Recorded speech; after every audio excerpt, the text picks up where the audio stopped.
Ce soir, je m'adresse aux jeunes de l'Église, la génération montante des jeunes gens et jeunes filles qui sont les porte-drapeaux de la génération suivante. En octobre 2013, notre prophète bien-aimé, le président Nelson, a déclaré, et je cite, « Votre Père céleste vous connaît depuis très longtemps.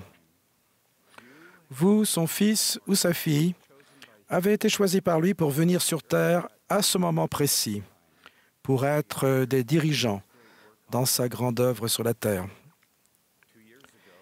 Il y a 2 ans, le président Nelson a ajouté, « Aujourd'hui, je réaffirme avec force que le Seigneur a demandé à chaque jeune homme digne et apte de se préparer pour une mission et d'en faire une. Pour les jeunes gens saints des derniers jours, le service missionnaire est une responsabilité de la prêtrise. Jeunes gens, vous avez été réservés pour cette période où le rassemblement promis d'Israël a lieu. Pour vous, sœurs jeunes et capables, une mission est aussi une possibilité puissante, mais facultative. Priez pour savoir si le Seigneur désire que vous fassiez une mission. Et le Saint-Esprit répondra à votre cœur et à votre esprit. » Fin de citation. Le fait que notre prophète mentionne que le Seigneur a réservé les jeunes de notre époque pour cette période du rassemblement d'Israël et son invitation à prier pour savoir ce que le Seigneur veut que vous fassiez sont en partie des allusions à la vie que vous avez menée et aux bénédictions que vous avez reçues de Dieu avant de naître sur cette terre. Tous ceux d'entre nous qui sont nés sur cette terre ont d'abord vécu avec notre Père céleste en tant qu'enfants d'esprit. Le Seigneur a déclaré à Moïse, « Moi, le Seigneur, Dieu, je créais toutes choses spirituellement avant qu'il soit sur la terre. » Quand il vous a créé spirituellement, il était rempli d'amour pour vous, ses fils et ses filles d'esprit, et il a doté chacun de vous d'une nature divine et d'une destinée éternelle. Au cours de votre vie prémortelle, vous avez développé votre identité et augmenté vos capacités spirituelles. Vous avez reçu le don du libre arbitre, la capacité de faire vos propres choix, et vous avez pris des décisions importantes, comme celle de suivre le plan du bonheur de notre Père céleste, à savoir obtenir un corps physique et acquérir de l'expérience sur la terre de manière à progresser et réaliser en fin de compte votre destinée divine en héritant la vie éternelle. Cette décision a affecté votre vie à l'époque, dans la vie prémortelle, et elle continue d'affecter votre vie aujourd'hui. Au cours de votre vie prémortelle, en tant qu'enfant de Dieu, vous avez grandi en intelligence et vous avez appris à aimer la vérité. Avant votre naissance, Dieu a désigné chacun de vous pour accomplir des missions précises pendant votre vie sur terre. Si vous restez digne, les bénédictions de ce décret établi avant la condition mortelle vous permettront d'avoir toutes sortes d'occasions dans cette vie, notamment celle de servir dans l'Église et de participer à l'œuvre la plus importante qui se produise sur la terre aujourd'hui, le rassemblement d'Israël. On appelle ces promesses et ces bénédictions prémortelles la préordination. La doctrine de la préordination s'applique à tous les membres de l'Église. La préordination ne garantit pas que vous recevrez certains appels ou certaines responsabilités. Ces bénédictions et ces possibilités se présentent dans cette vie en conséquence de votre exercice juste du libre arbitre. Tout comme votre préordination dans votre vie prémortelle était le résultat de votre droiture.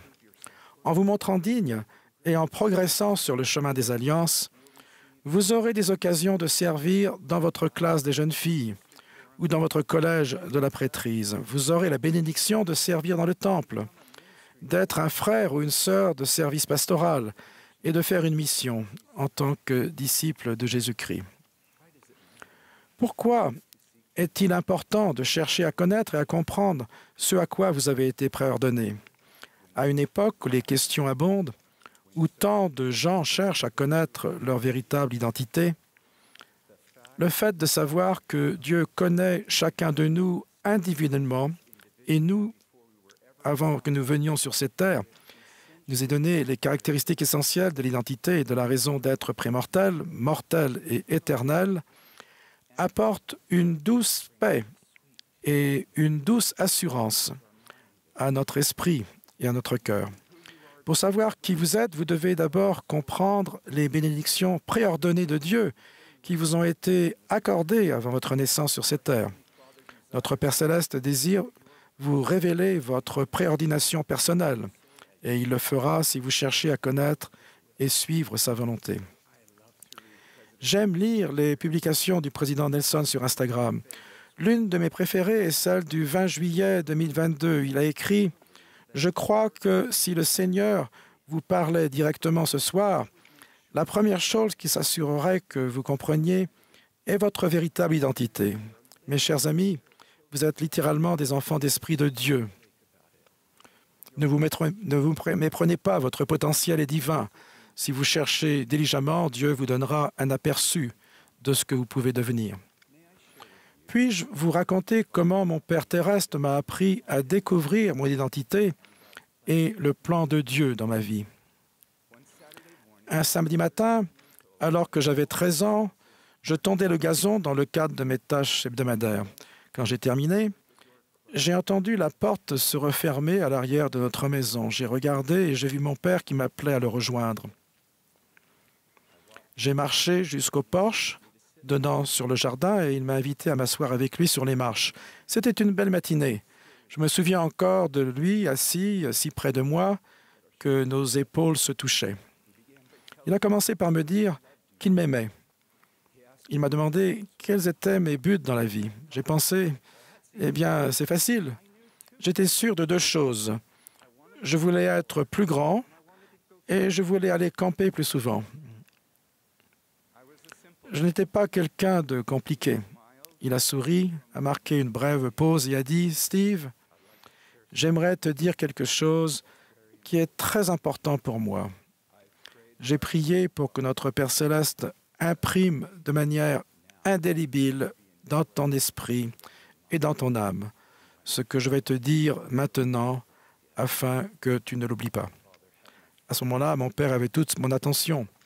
Il s'est tourné, m'a regardé dans les yeux et a dit « Mon fils, protège les moments privés de ta vie. »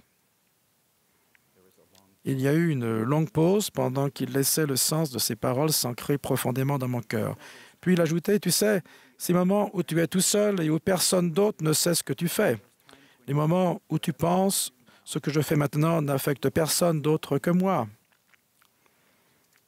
Puis il a dit, « Plus que n'importe quel autre moment de ta vie, ce que tu feras dans les moments privés de ta vie aura la plus grande influence sur la façon dont tu affronteras les difficultés et le chagrin auxquels tu seras confronté.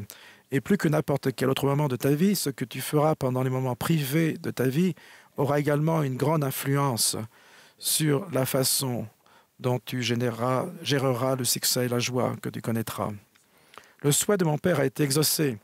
Le son, le rythme de sa voix et l'amour que j'ai ressenti dans ses paroles ont été gravés de manière indélébile dans mon esprit et dans mon âme ce jour-là. Au fil des ans, j'ai compris que le plus grand miracle qui s'était produit ce jour-là sur les marches de ma maison d'enfance était d'avoir compris que dans les moments privés de ma vie, je pouvais aller à Dieu en prière pour recevoir la révélation.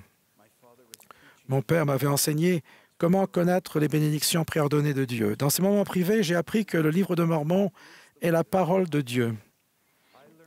J'ai appris que Dieu m'avait préordonné à faire une mission. J'ai appris que Dieu me connaît, entend mes prières et y répond. J'ai appris que Jésus est le Christ, notre Sauveur et Rédempteur.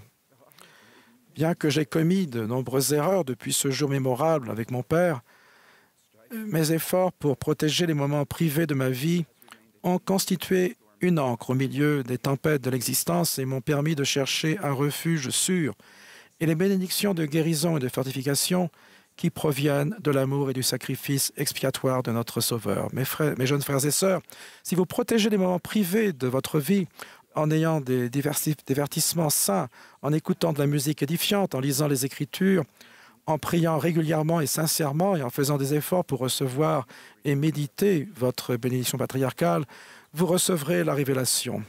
Comme l'a dit le président Nelson, vos yeux seront grands ouverts à la vérité que cette vie est vraiment le moment où vous pouvez décider du genre de vie que vous voulez mener pour toujours. Notre Père Céleste répondra à vos prières, en particulier à celles que vous faites pendant les moments privés de votre vie.